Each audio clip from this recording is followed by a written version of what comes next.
खूनी कुआं। सीमा गर्मियों की छुट्टियों में अपनी नानी के गांव आई थी। सीमा नानी के घर पहुंचने के बाद अपनी नानी के पैर छूती है और उनसे आशीर्वाद लेती है। तभी उसकी नानी उससे कहती है, इतनी बड़ी हो गई मेरी सीमा, चल जल्दी से हाथ मुंह धो ले, मैं तेरे लिए खाना लगा देती हूँ। भूख लगी होगी ना? हाँ नानी, भूख तो लग रही है मुझे, आपके हाथ के बने हुए पीले दाल और चावल खाने की। कितना टाइम हो गया है मुझे आपके हाथ का बना हुआ दाल चावल खाए हुए। तू तो नौकरी में व्यस्त थी, तो तुझे कहाँ से टाइम मिलेगा अपनी नानी के लिए? और जब इतने टाइम बाद आई है तो ज्यादा टाइम के लिए रुक कर जाएगी तू। हाँ नानी, इस बार पूरे 2 महीने के लिए आई हूँ। सीमा की नानी अंदर जाकर उसके लिए खाना बनाने लगती है। सीमा कमरे में अकेली होती है, तभी उसे किसी औरत के रोने की आवाज सुनाई देती है। वो कभी खिड़की से बाहर झांकती है तो कभी दरवाजे से बाहर झांकती है। उसे समझ में नहीं आ रहा होता है कि आखिर रो कौन रहा है। तभी नानी खाना लेकर आ जाती है। वो अपनी नानी से कहती है, नानी, कोई औरत रो रही है क्या? मैं जब से यहाँ आई हूँ तब से मुझे यहाँ किसी औरत की रोने की आवाज आ रही है। हे भगवान, कहीं ये वही तो नहीं? बोलो ना नानी। अरे कोई नहीं रो रहा, ये तेरे मन का वहम है। और तू ना अब खाना खा ले, ज्यादा यहाँ वहाँ की बातों में ध्यान मत दिया कर। जल्दी से खाना खा और फिर मेरे साथ आ जा मेरे कमरे में, दोनों बैठकर खूब सारी बातें करेंगे। ऐसे ही अगले दिन सीमा अपनी नानी के साथ गांव के बाजार जा रही होती है। उसी रास्ते में फिर से किसी औरत के रोने की आवाज आती है। वो अपनी नानी से कहती है,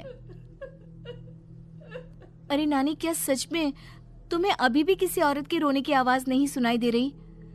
मुझे किसी औरत की बहुत बुरी तरीके से रोने और चीखने की आवाजें आ रही हैं। मैं बहुत परेशान हूँ नानी, आखिर ये कौन है? मुझे लगता है कि सीमा को शहर भेज देना चाहिए, यहाँ रहना उसके लिए ठीक नहीं। नानी बोलो ना, आप चुप क्यों हो जाती हो? सीमा, तू घर चल, मुझे तुझसे बहुत जरूरी बात करनी है। नानी सीमा को घर ले आती है और सीमा से कहती है, सीमा, कल सुबह तू शहर वापस चली जाएगी। अरे अचानक? आखिर क्या बात है नानी, आप मुझे ऐसे जाने को क्यों कह रही हो? मैं बस जो कह रही हूँ उस पर ध्यान दे। तू कल सुबह यहाँ से चली जाएगी, और ये बात मैं कोई मजाक में नहीं बोल रही। तू कल जाएगी तो मतलब जाएगी।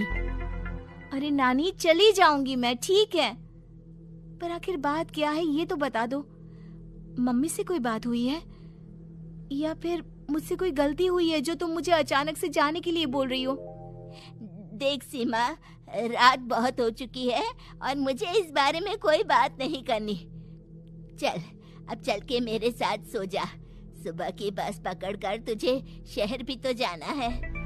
सीमा को अपनी नानी का ऐसा व्यवहार देखकर बहुत ही अजीब लगता है। उसे कुछ समझ में नहीं आ रहा होता है कि आखिर उसकी नानी उसे अचानक से गांव छोड़कर जाने के लिए क्यों कह रही है। ये सारी बातें सोचते सोचते सीमा की आंख लग जाती है और वो अपनी नानी के साथ सो जाती है। ऐसे ही आधी रात को सीमा को फिर से किसी औरत की रोने की आवाज सुनाई देती है। वो उस औरत की आवाज सुनकर बार बार करवटें बदल रही होती है और तभी उसे सपने में भी एक अजीब सी औरत की परछाई दिखाई देती है, जो इतना चीख चीख कर रो रही होती है कि सीमा डरकर उठ जाती है। वो पूरे पसीने पसीने हो रही होती है।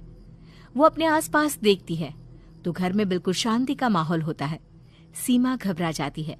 वो अपनी नानी को जगाने की कोशिश करती है, मगर उसकी नानी नहीं जगती।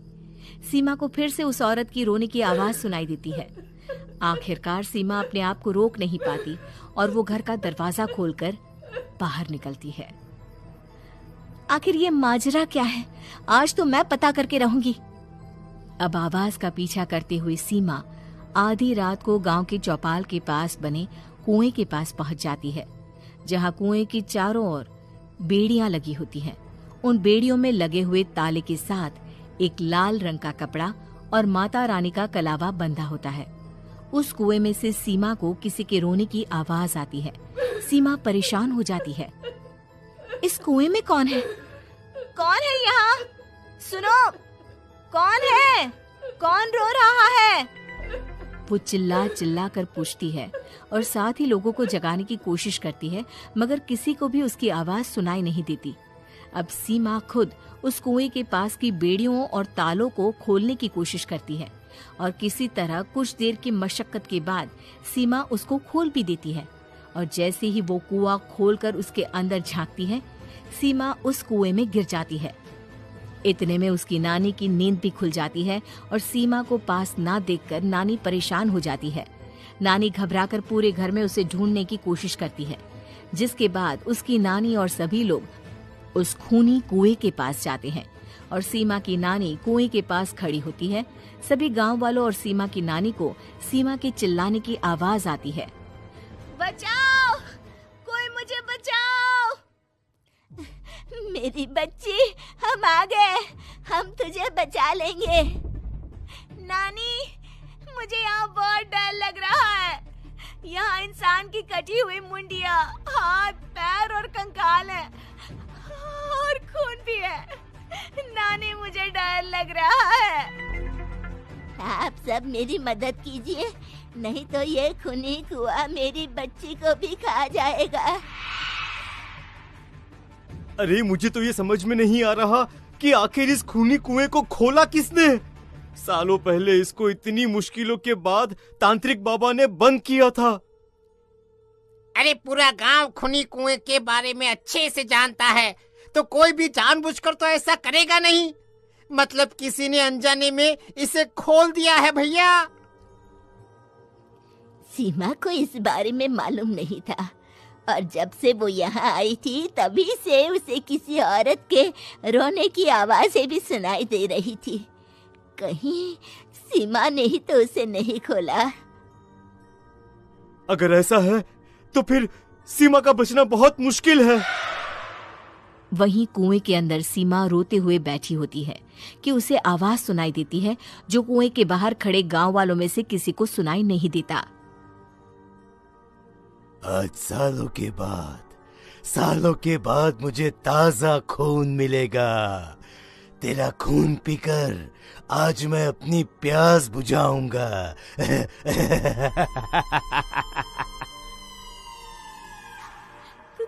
कौन है? मत मारो प्लीज, मुझे जाने दो प्लीज। मैंने किसी का क्या बिगाड़ा है? वो तुझे मरने के बाद पता चल ही जाएगा। जितने में गांव वाले और सीमा की नानी कुछ सोच पाते, उतने में उन्हें सीमा के चिल्लाने की आवाज आती है और अगले ही पल सब शांत हो जाता है। क्या हुआ? सीमा, मेरी बेटी। माफ करना बहन, लेकिन अब सीमा वापस नहीं आएगी। हमें एक बार फिर से कुएं को बंद करना होगा। गांव वाले तभी तांत्रिक को बुलाकर लाते हैं। एक बार फिर अपनी शक्ति से तांत्रिक बाबा उस कुएं को हमेशा हमेशा के लिए बंद कर देते हैं और वहां एक बोर्ड लगा दिया जाता है कि यहाँ आना मना है।